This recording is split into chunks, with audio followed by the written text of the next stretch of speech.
네, 반갑습니다, 여러분. 경찰 면접을 전문으로 지도하고 있는 전 경찰 면접관 출신 이노길입니다. 오랜만에 유튜브로 다시 돌아왔습니다. 그동안 경찰 면접을 지도한다고 한 11월 달에 한 달 정도 제가 고생을 좀 많이 했습니다. 그리고 이제 실제 면접이 이루어지고 면접자 발표가 최종 합격자 발표가 12월 11일인가 있었습니다.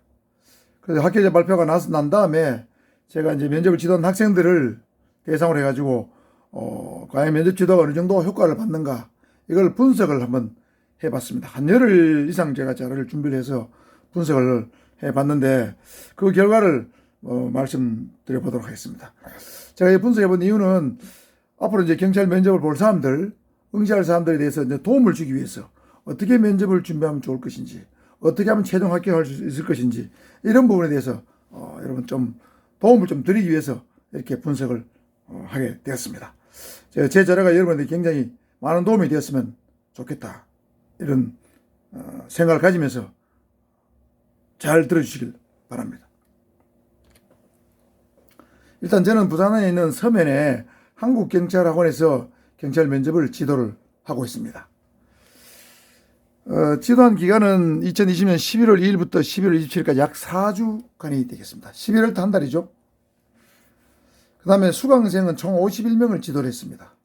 자, 순경 공채에 47명, 경행에 3명, 세무 경력 채용에 1명 해서 총 51명을 지도를 했는데 지도 강사는 저는 실무 면접을 담당하고 추미영 선생님은 인성 면접, 개별 면접을 담당을 해서 지도했습니다. 전체 우리 학원의 이제 경찰 면접 캠프 구성을 보면 이렇게 되어 있습니다. 이렇게. 자, 그래서 먼저 추미영 선생님이 인성면접 특강을 1회를 하고 저는 실무면접 특강을 3회 했는데 특강이라는 것은 51명 전체를 모아놓고 한 목에 강의하는 거죠. 그래서 저는 경찰 실무 관련 법령과 실무 관련 기출문제 중심으로 특강을 했습니다. 경찰 실무 관련 법령은 여러분 보일까 모르겠는데 이렇게 한국경찰관 경찰 면접 캠프 특강자로 법령 중심이 되어 있죠. 그래서 각종 법령들을 쭉 목차만 나와 있는데 뒤에 자료들이 쭉 있습니다. 이렇게 자료들이 쭉 있죠. 이렇게 자료들이 쭉 있습니다. 그래서 이 법령과 어떤 기출문제 중심으로 제가 실무문제 특강을 3회에 걸쳐서 했고, 그 다음에 조별 코칭은 추 선생님이 6회, 제가 3회 정도 했는데 이거는 강사가 직접 조별로 2개조를 한 팀을 해가지고 조별로 들어가서 강사와 2개 조원들이 같이 토론하면서 강사가 케어하고 지도하는 그런 과정이 되겠습니다. 그 다음에 조별 스타디는 강사는 없이 같은 조원들끼리 의견을 교환하고 발표하고 찬반 토론 같으면 찬반 토론 논거를 제시하고 정확한 어떤 법령의 내용을 공부하는 것, 이게 조별 스타디가 되겠습니다. 그 다음에 조별 롤플레잉은 같은 조원들끼리 상당히 익숙해진 다음에 한 3주차 정도 되면 다른 조원들하고 교환해가지고 다른 조원들끼리 서로 질문도 하고 답변도 하고 어떤 사람은 면접관이 되고 어떤 사람은 학생이 되고 이런 식으로 해서 진행하는 것이 바로 조별 롤플레잉이 되겠습니다. 그 다음 마지막으로는 이제 모의 면접을 2회 실시했는데 11월 25일에는 개별 면접을 51명에 대해서 하고 11월 26일은 집단 면접을 실시를 하는 식으로 진행을 했습니다. 그래서 전체 우리 학원의 경찰 면접 캠프 구성은 면접 특강, 그 다음에 조별 코칭, 조별 스타디, 조별 롤플레잉이 모의 면접, 그 다음 모의 면접한 결과를 학생들에게 이제 녹화를 해서 보여주는 피드백, 이런 것으로 전반적으로 구성이 되어 있습니다. 이렇게 이제 면접을 지도했더니 결과를 보니까 이렇게 나왔습니다. 최종 합격자 발표가 났는데 합격률은 80% 정도가 됐습니다. 51명 중에서 41명이 합격을 하고 10명이 떨어졌습니다. 그래서 전체 합격률은 80% 되겠는데 순경 공채 분야별로 순경 공채는 47명 중에서 40명이 합격해서 한 85% 되고 경영은 3명 중에 1명만 되고 2명은 떨어졌습니다. 그 다음에 세무 경력 경채도 1명이 공부를 했는데 그 사람도 떨어졌습니다. 그러니까 순경 공채 합격률이 압도적으로 높다 이렇게 보시면 되겠고요. 지역청별로 보면 부산청은 23명 중에서 18명 합격, 경남청은 18명 중에서 14명 합격을 했습니다. 약 한 4 내지 5명 정도는 떨어졌죠. 울산청은 2명 중에 2명 전원 합격, 충남청도 전원 합격, 서울청도 4명 중에 4명 전원 합격, 경기북부청도 전원 합격인데 경기 남부청은 1명 응시해서 그 학생은 안타깝게도 떨어졌습니다. 그래서 비교적 굉장히 높은 합격률을 보여줬다. 이렇게 분석이 됐습니다. 그 다음에 환산 배수를 기준해서 분석을 해봤습니다.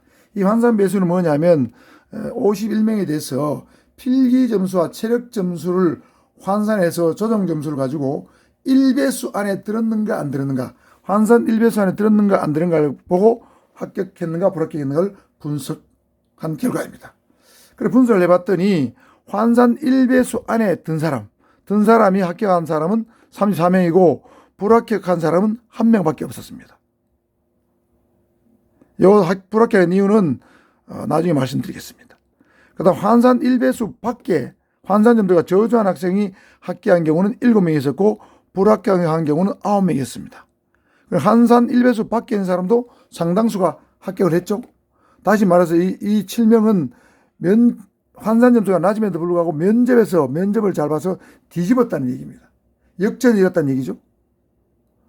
그래서 총 합격자는 41명이고 불합격자는 10명으로 결과가 나왔습니다.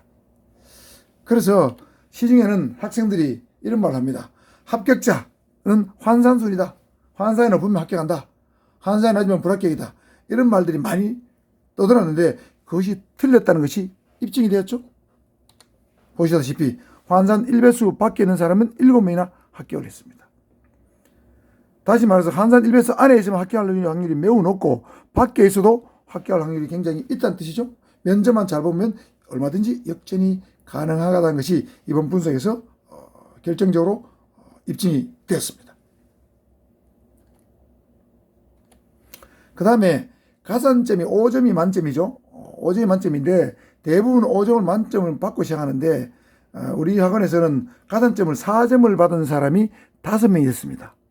그러면 가산점 4점을 받은 사람이 합격을 했느냐 불합격했느냐 그걸로 조사해 봤더니 그 중에 5명 중에서 3명은 합격을 하고 2명은 떨어졌습니다.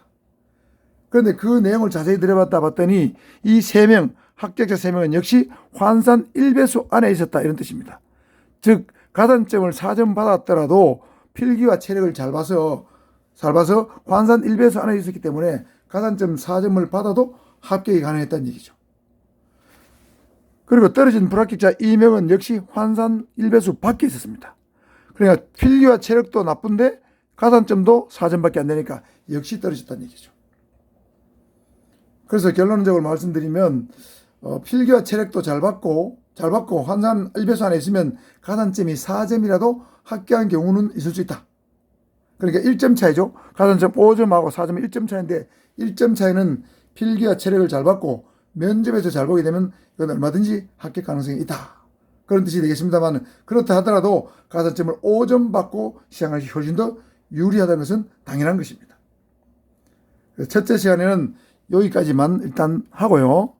다음 시간에는 합격자들, 불합격자들 공통점부터 해가지고 세부 분석을 한번 해드리도록 하겠습니다.